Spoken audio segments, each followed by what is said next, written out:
In our lives, everything happens according to the will of God. Whatever is meant to happen at any given time, happens as it should. It cannot be prevented. In the kingdom of Kalinga, King Martanda ruled. He was a very kind and benevolent king by nature. Anyone who came to his court with a complaint or grievance would leave content, having had their issues resolved by his decision. No one ever returned empty-handed. One day, a man came to the king's court and, after greeting the king, asked, "Your Majesty, I have heard that no one who has come to you with a grievance has ever left empty-handed. If this is true, would you grant me a request? For 3 days, would you relinquish your power and throne to me? During these 3 days, you may stay in the palace and rest, while I will take care of the administration of the kingdom." Hearing this, the king immediately stepped down from his throne, approached his ministers and courtiers, and ordered, "From today, for the next 3 days, everyone must follow this man's commands." After giving this order, the king placed the man on the throne and went to his palace. For the next 3 days, the man sat on the throne and took charge of the kingdom's affairs. On the 4th day, the king came to the court and asked the man to return the throne. However, the man replied, "O king, I initially came only to understand your generosity. You have shown far more kindness than I expected. After sitting on this throne for 3 days, my mind has changed.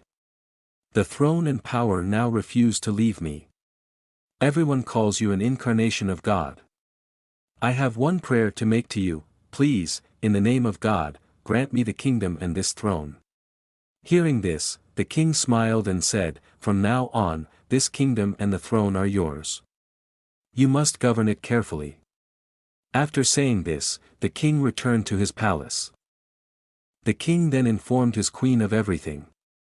The queen, like the king, was known for her generosity and vast heart. Upon hearing the king's words, she did not express any objection or criticism. Together, they decided to leave the palace, taking their children with them. They left the palace in simple attire and walked out of the city. The king thought to himself, "Perhaps the Almighty has a different plan for me." He began his journey with his wife and children. In his mind, he reflected, "Until yesterday, I had elephants, horses, and hundreds of servants waiting on me. Today, I have nothing and no one. I must walk on my own. There is no one to fulfill my desires. Even in such circumstances, I will not abandon God." Thus, every day, they continued their journey. Sometimes they found food, and sometimes they had nothing to eat. Despite this, the king continued to offer his gratitude and trust in God. After some time, they reached a city and stayed in a religious shelter. At the same time, a merchant had set up camp in the outskirts of the city. He was riding his horse and traveling when he came across the religious shelter where the royal family was staying. His eyes fell upon the queen, and he immediately assumed that she must be of high birth. At first glance, he felt a deep attraction towards her. He thought to himself, "Why shouldn't I marry this woman?" With this thought, the merchant approached the king and said, "Your Majesty, I am a merchant. My family is staying on the other side of the village. My wife is about to give birth, but there is no one to take care of her. You appear to be a kind and noble person. If you send your queen to assist her, she will find comfort in her time of need. My wife's survival is uncertain, and I hope you can help." Upon hearing the merchant's words, the king and queen were both alarmed.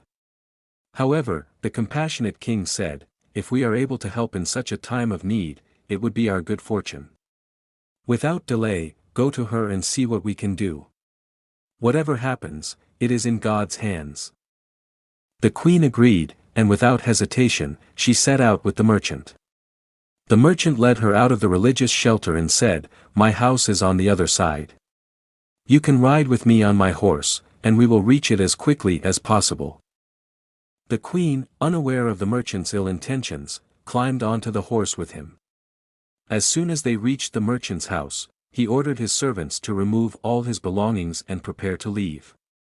At this point, the queen realized the merchant's treachery and spoke out in a loud voice. Despite her cries and attempts to stop him, the merchant showed no mercy and was determined to carry out his plan. Meanwhile, the king began to wonder why his queen hadn't returned to the religious shelter after such a long time. Unable to stop himself, he decided to go and see for himself, taking his children along. When they reached the merchant's house, they found no trace of the shelter. The king noticed dust rising in the direction the merchant had gone, and he realized that the merchant had taken the queen that way. Thinking quickly, he decided to follow in that direction. After walking for a while, they came across a river.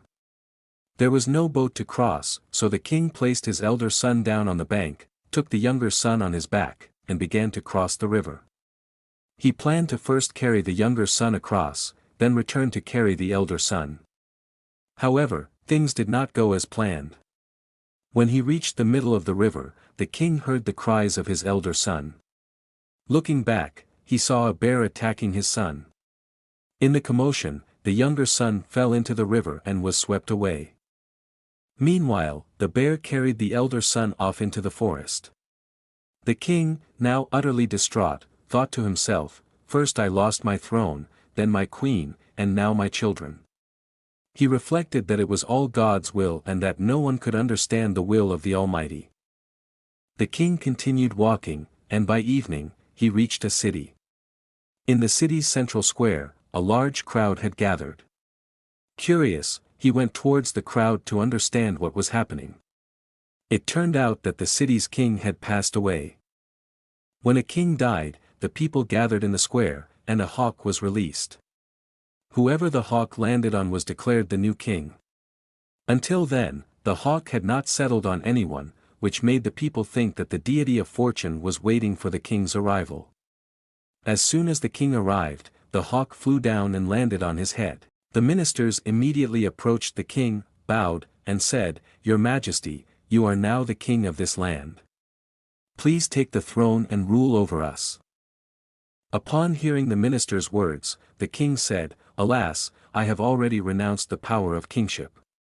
I no longer have any desire for such authority."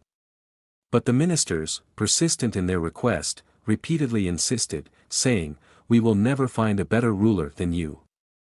Eventually, the king gave in to their pressure and accepted the throne.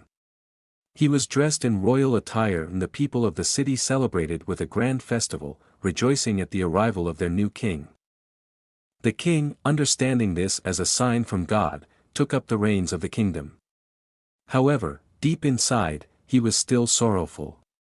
His thoughts were often consumed by memories of his queen and children, and his eyes would fill with tears when he thought of them. Meanwhile, the story of the children was quite different. When the bear carried off the elder son, a hunter happened to see the bear and killed it, saving the boy. Similarly, the younger son, who had been swept away by the river, was rescued by a fisherman. Both the hunter and the fisherman, who had no children of their own, raised the two boys as their own, with great love and care. They grew up as citizens of the kingdom, unaware of their true identity. As time passed, the two boys joined the army, not knowing their royal lineage. Fate works in mysterious ways, and neither of them could have known what was in store. Eventually, they were appointed as the king's bodyguards. The boys had grown so much that the king could no longer recognize them. Similarly, the boys did not recognize the king, despite being close to him. Every time they spoke to him, they felt a sense of happiness, but none of them knew their true relationship. As time went on, the merchant who had deceived the king came back to the city. He repeatedly tried to convince the queen to marry him, but she steadfastly refused. Frustrated, the merchant had her imprisoned and stationed guards to ensure she could not escape. The merchant and the former king had been good friends, and all the officials recognized him. When they learned of the king's death, the merchant was deeply saddened. The officials informed the merchant that the new king was more compassionate and just than the previous one. Upon hearing this, the merchant decided to go and meet the new king. The king was unaware that this merchant was the one who had abducted his queen. Similarly, the merchant couldn't recognize the king. The king treated the merchant with great hospitality. The merchant, who had traveled through many lands, often shared tales about various countries, their people, and unique customs. One day, as they were engrossed in conversation, evening fell. The king said, "My friend, stay here tonight. I want to discuss more about trade with you." The merchant stayed at the palace but felt uneasy. Seeing this, the king asked, "What is troubling you?" The merchant replied, "My wife has gone mad. I must personally take care of her needs. Every moment, I live in fear that she might run away." Hearing this, the king said, "Do not worry about it. I will handle her situation." He immediately summoned his guards and sent them to guard the merchant's house. Following the king's orders, 2 guards went to stand watch at the merchant's house. By midnight, the younger guard began to feel sleepy.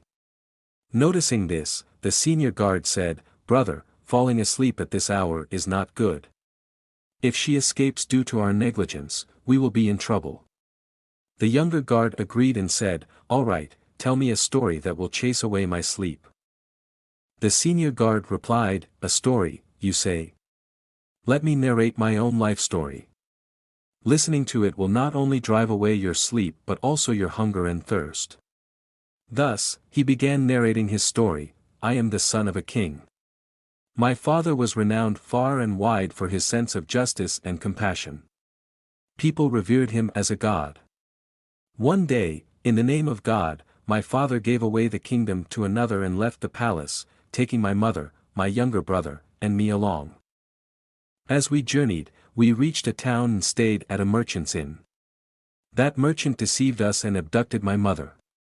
My brother and I, along with my father, set out in search of her.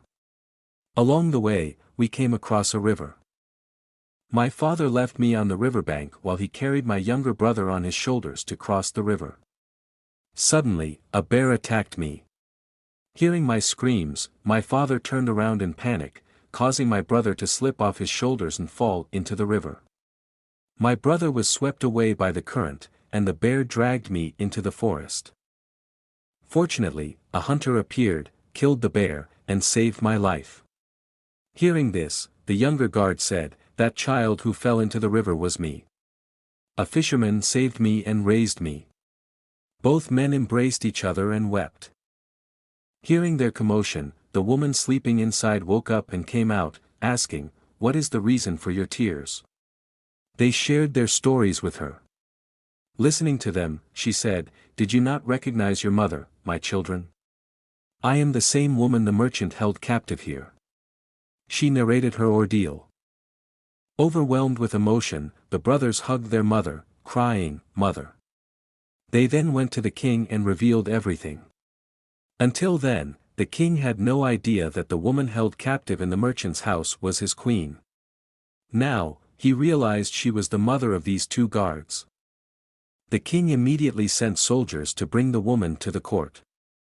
When she arrived, the king was astonished to recognize her as his wife, and the 2 guards as his sons. The queen was finally reunited with her husband. The merchant, realizing his misdeeds were exposed, attempted to flee, but the soldiers caught him and imprisoned him. The king confiscated all of the merchant's wealth and added it to the royal treasury. He then sentenced the merchant to death for his crimes. Meanwhile, the person who had received the kingdom from the king had a different story. Once he assumed power, he became ruthless and greedy. To fill the royal treasury, he imposed heavy taxes on the people. The citizens grew tired of his oppressive rule. Even the ministers began to long for their former king and started searching for him. They discovered that their previous king was now ruling another kingdom. One of the ministers went so far as to poison that king, leading to his death.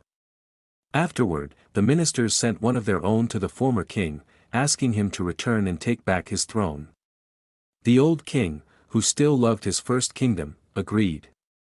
He returned to his original kingdom with the minister and resumed his rule.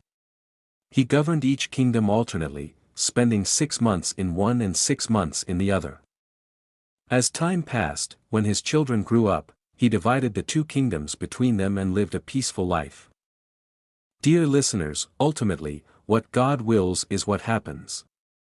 The challenges we face in life often lead us to new paths. We should never give up. God is always with us. If we are just and fair, all our dreams will be fulfilled in accordance with God's will. The path to success is found through struggles. Never accept defeat. Victory always belongs to those who persevere and trust in God. No matter how difficult the journey, if our intentions are righteous, God will grant us strength and guide us toward success.